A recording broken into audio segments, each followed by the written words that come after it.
Hey everybody, it's Laura with Jot and Tittle Vintage Typewriters. I have a treat for you today. But before we get into it, would you mind just slapping a thumbs up real quick or subscribing there to our channel? No cost to you, but a huge benefit to us. Thanks so much. Okay, we're going to take a look at this 1909 Royal Standard. You can kind of take a look at the font. It types very nice. I can't believe how good a condition this one is, but I've really enjoyed typing on this, though it isn't the easiest typewriter in terms of it's not something you're going to sit down and want to write a book on. This is just more for fun, definitely for looks, but it is usable. So if you've got one that is usable, excuse me, and you need to learn how to use it, well, this is the video for you. So I haven't figured everything out on this one, but I will definitely show you what I have learned. Now, this one is attached to the base, and I think that's the way it's supposed to be. And it comes with a beautiful, beautiful metal cover. And you know what? Since my product listings disappear now, I will try to create a blog post on this. So in the meantime, I'll have it go to the product listing. If it's not there anymore, I'll change, hopefully before this sells, I will get a blog post up so you can see the up-close images of this along with photos of that cover, because it is a beautiful metal cover. It comes up really high over it, and then it's got latches on the side of the wood boards that kind of hold that cover down. And it's just, even for display, this is just a stunning typewriter. I don't want to move it around too much because it is heavy. Yeah, I'm not going to be able to get my fingers underneath there. So look for the link below. It'll either take you to the product listing where you can see photos, or it'll take you to a blog post where you can see those photos as well. Now on this one, here at Jot and Tittle, we don't replace parts for the most part. Haha. But we don't replace the Platens. And so on this one, you can see it's really hard. You can see it's got some indentations in it from people typing there, which it definitely is a sign that it needs to be replaced. So in my case, I need to double or triple up on the paper. So I doubled up on this one, and the period still went through. So it really needs probably a triple on the paper, or it needs a new platen. And since we don't do platens, that would have to be something somebody else does. So just be aware that if you have this typewriter and it's old, so it probably is going to need a new platen as well. And until then, make sure you double or triple up on your paper. So what I've done is I took a piece of paper and folded it over. Let's go ahead, before I load it, let me show you. This back plate folds forward, and you can see your margins, and I don't know if you can. It's just hard for me to move things around here. So there's where the margins are. You just press and drag to set your margins. Now this doesn't have tab settings on this typewriter, and it doesn't have a backspace either.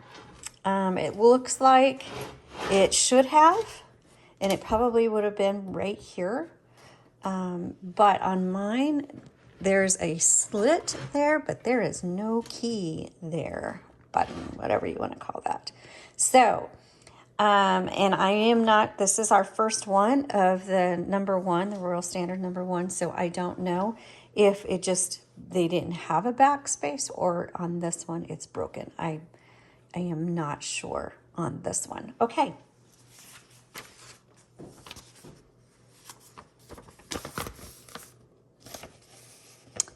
Let's load the paper. Actually, on this one, because the platen's so hard, I kind of put the paper partway through till just before I see it. Then I re-engage. Oops, I went a little too far. There we go. and then bring it through. And then instead of having a metal bar that comes and holds the paper down, it has these side pieces, and you just have to slide them over the very edges there to kind of hold that paper down, and then these two pieces slide all the way out, so depending on the size of the paper you're using. Oh, it looks like I need to adjust my margins, so let's put some margins. I'll put one here, and let's put one right about here. Now, the carriage on the Royal No. 1 is super heavy, and so it takes a little bit of oomph when you hit that return handle. Also, it's a shorter handle, so you don't have the leverage that you would on other typewriters that have, you know, the longer return handle. It's just leverage. So one, you don't have the leverage, and two, it's a lot heavier of a carriage. So just keep that in mind. You got to have put a little muscle into the return carriage.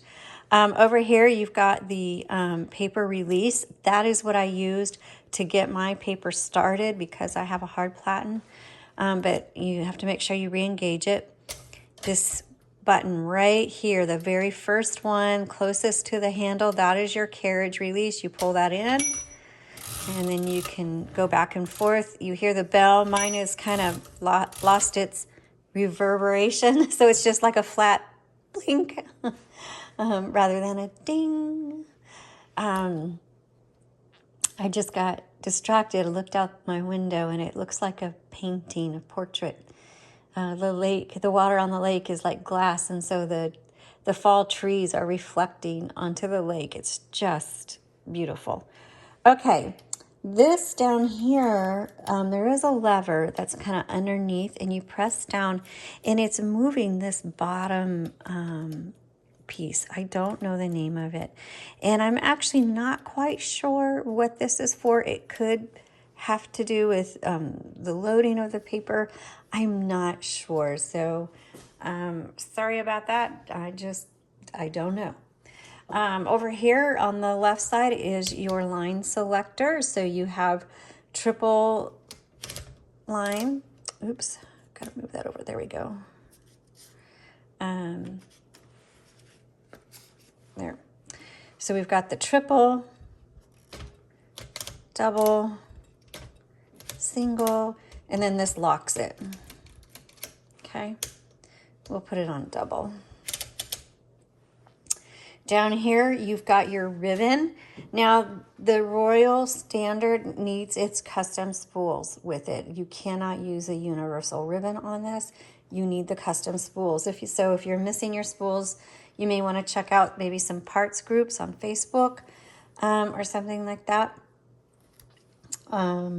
Actually, hold on. I'll tell you what. I'll measure the spool so you kind of know what size you need. Okay, so I just got my little handy dandy measuring tape. So this is a 3.25, excuse me, I've got my morning voice going here. Sorry, 2.25 inch diameter spool. It's a little bit more than 2.25. But yeah, I would say real close to that. And then it has the small pinhole in the middle, a single pinhole. Some of them have bigger rings, some have multiple. You need a single pinhole in the middle with a 2.25 or bigger metal spool. Not bigger. It goes... I'm terrible at measuring. It's just past 2.25. It's actually right there. Okay, so not quite 2.5, a little bit bigger than 2.25, so it's going to be right in there. 2.3, I guess. I don't know what you want to call that. And then the typical 1/2 inch ribbon, single color, because this does not have a color selector on it. I know I'm going slow today, sorry. All right. So it has a margin release. You've got your shift lock. And as I said, if there's a backspace, it probably would have been right here. So if you have a backspace on yours, great. Mine does not. But there is a slot there for something right there. Glass keys, and they're a little bit more indented than some of the other typewriters with glass keys. I kind of like that because your finger kind of like falls in and gets all snuggly and cozy in there. Mine has a little broken glass piece right over here. But I love the look and feel of the glass and chrome. So as far as using it, I mean, I showed you how to do the margins. And so, gosh, I need to move my margins in. Still didn't get it right. So here we go. Let's do a little bit of typing. So the 1909.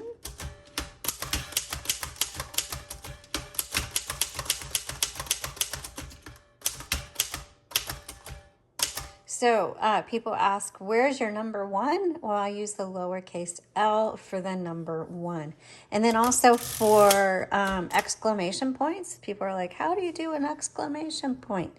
Well, I do a period, and then I backspace, and since I don't have a backspace, I'll just push it back. And then I do the apostrophe, which is above the number 8. So shift, apostrophe, and now I have my exclamation point.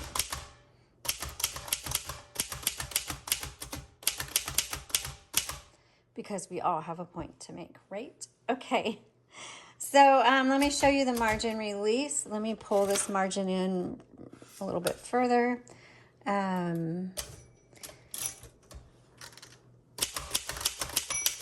There's the bell telling you you're close to the margin. Now it stopped, it completely stopped, which is what it should do.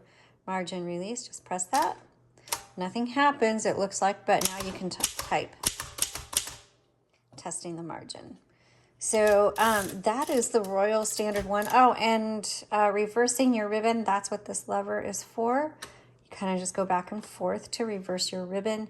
You just pop the spools up, and pretty simple in terms of threading it, but again, it's messy, and I will try to, hold on, let me get a leverage here. Hold this up so that you can kind of see, how that is threaded through. Kind of just, if you need to pause it or something there. But just make sure that the ribbon goes through the guide wires there. Now, normally I show you guys on other typewriters, the ribbon goes up and around. This one, it goes down and around, down and around. And that is how you do it. And anyway, that's how you use a number 1. Again, remember that it's heavy, and also when you hit the shift key, that's going to feel really heavy on your pinky, so be aware of that. It's not something that you're going to probably, until you get your fingers stronger, you're not going to be able to type a whole lot longer on it. But the decals on this are beautiful. Here, let me move it around so you can see the side decals, because they're stunning. I just, look at that. Isn't that beautiful? Gosh. I mean, these are elegant, gorgeous, fantastic machines. And the fact that it's still usable over, 120 years later is baffling to me in a plastic world. Anyway, thanks. I know this was long and I kind of rambled a bit, but I like talking about typewriters. So thanks for listening. I'll see you guys next time. Bye-bye.